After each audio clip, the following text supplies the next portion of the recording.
what are we gonna do here?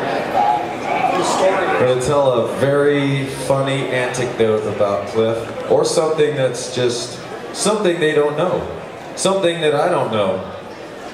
I'm going to tell them something that I don't even know. Go ahead, man. I want to hear it. All right, I'll do my Cliff impression, maybe. Motherfucking shit, man! Fuck! I mean, my vision of Cliff was always. He was constantly headbanging, but he would kind of be in one spot and just a giant mop, and when he would raise his head, his eyes were gone. It was so freaky. His eyes were somewhere in the back of his head. I can't do it. But then someone like me or Lars would totally screw up the song, and he'd just go, oh. And he would turn and look at us like we totally ruined his life. Because he was so into the song. He didn't know where he was. It didn't matter. He was in his own world, man. And when we fucked it up, his world shattered for a moment. And he'd come over and flip us off and go back to his thing. There you go. Did he ever call you a dick? Almost every day. At least I wasn't called Flathead. Right. That was Lars's nickname. I don't know why. Yeah, and who the fuck wants to be Lars? I have a story. Somebody named Flathead, probably. How much time do we have? As long as you need, brother. I have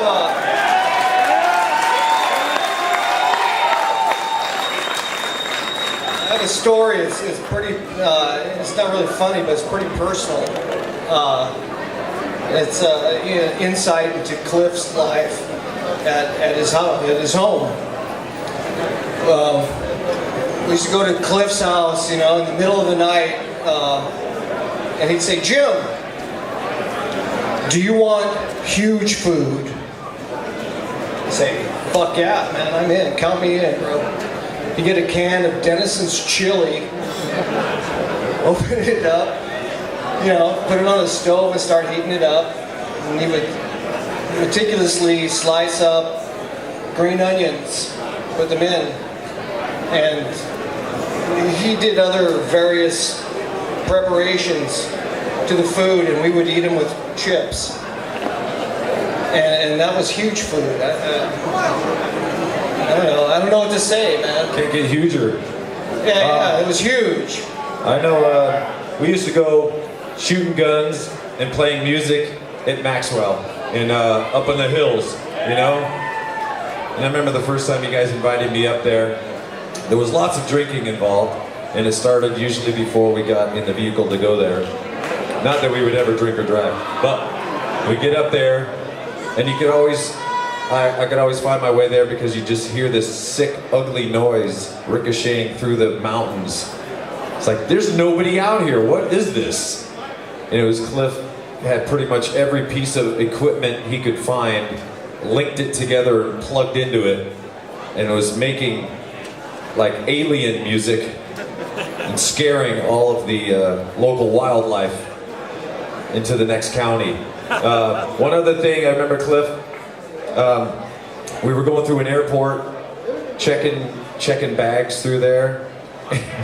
I had gone through, and I'm standing there, and I guess somehow some metal thing went off, and they stopped. Is this your bag? And Cliff's like, yeah. So, can you unzip the bag for us? Unzip the bag, and they pulled out a hammer. It's like,